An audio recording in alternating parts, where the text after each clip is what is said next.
This is our third episode and our second argument for Christian hedonism. In the first one, we came to these conclusions, and now we're arguing with 10 arguments for this practical implication. The conclusion from Psalm 16, especially verse 11, which we'll see here, is this.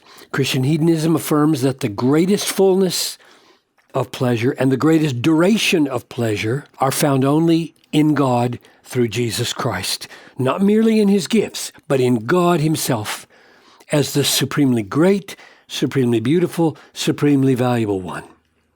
Therefore, Christian hedonism affirms that it is the God-given duty, there's the big takeaway, the God-given duty of all people to pursue this fullest and longest, so the greatest duration and the greatest fullness. Pleasure, namely pleasure in God, or as Psalm 16:11 says, "You make known to me the path of life. In your presence, nowhere else in the universe, is there fullness of joy. At your right hand are pleasures forevermore." So, we're arguing now with 10 arguments, and this is our second one, for this is so. In other words, it doesn't just follow from Psalm 16:11.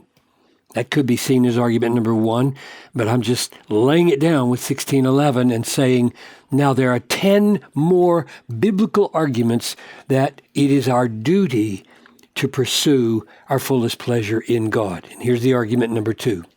God warns of judgment if we fail to find our greatest delight in God.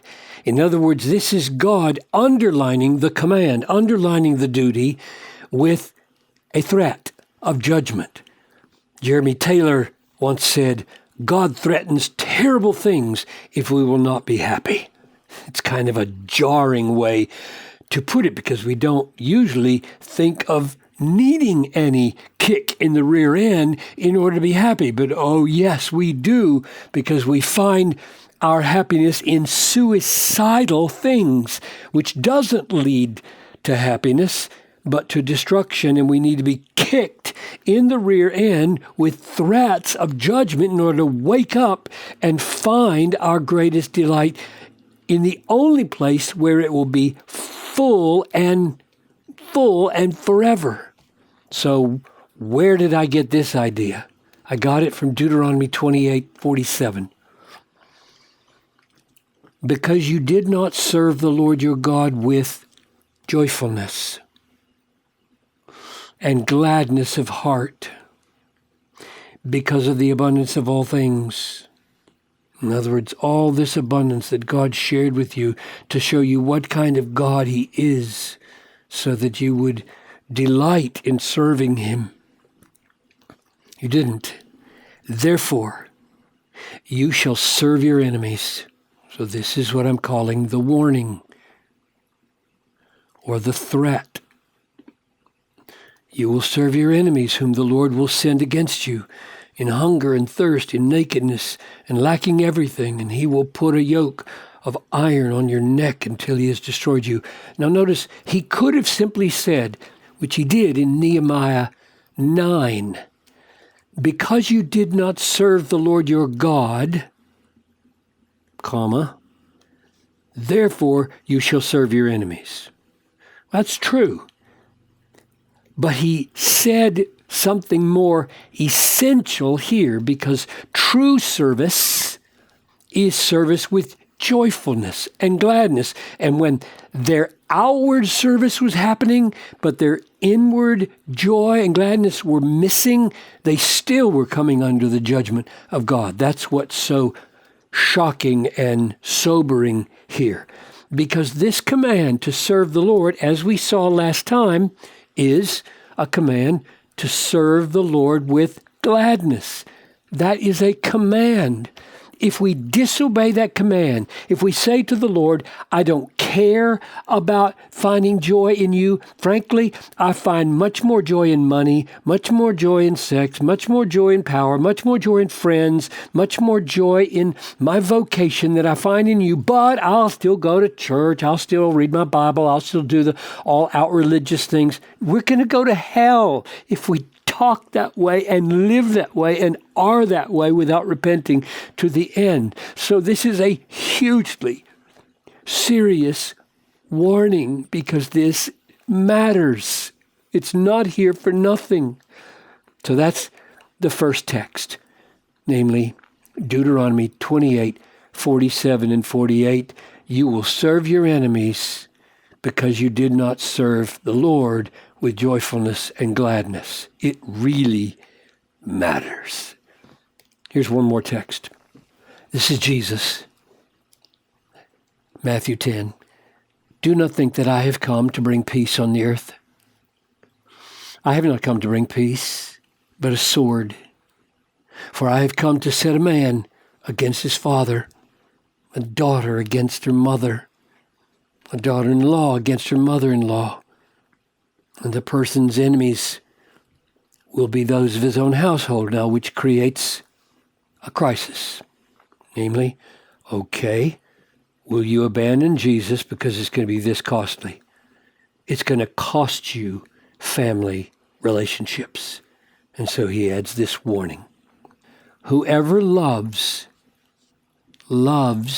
father or mother more than me is not worthy of me. That's a warning. That's a dreadful warning. And whoever loves son or daughter more than me is not worthy of me. That's a double threat. Not to be worthy of Jesus is not to have Jesus, and him not to have you. And the criterion is, do you love parents more than him? And do you love children more than him? And here's the key thing to notice. This love here is not sacrificial service. He's not saying whoever sacrificially serves mother or father more than me is not worthy of me. He's saying love in the sense of cherish. He's picking the two sets of relationships here that are the most precious. We love our children. We cherish our children. We treasure our children. We embrace and long for and delight in our children and our parents when we're little, at least. And he's saying, if you have that kind of affection for your parents or for your children that is stronger than that kind of affection that you have for me, then you're not mine. He's talking about this kind of love. Demas, in love with this present world, has deserted me and gone to Thessalonica. Love here for the world doesn't mean sacrificial service. It means delight in, cherishing, treasuring, wanting, desiring, preferring. Same thing in 1 John 2:15. Don't love the world or the things in the world. If anyone loves the world, this is not sacrificial service. This is delight, cherishing, treasuring, desiring, cleaving to, being satisfied by. If anyone loves the world, the love of the Father is not in him. It means you can't love these two treasures. If you love the world as your treasure, God will not be your treasure. If you love the Father as your treasure, the world will not be your treasure. So, the threat, the warning, if you cherish, treasure, delight in, desire, cleave to, hold fast to, long for, prefer your father or your mother, your son or your daughter more than Jesus, you're not going to have Jesus. You're not worthy of Jesus. So my argument is God warns of judgment if we fail to find our greatest delight in God and in his Son, Jesus, who together are one God. That's argument number 2 for Christian hedonism affirms that it is the God-given duty of all people to pursue the fullest and longest pleasure in God. Next time, argument number 3, that the essence of evil is to pursue our fullest joy anywhere but in God.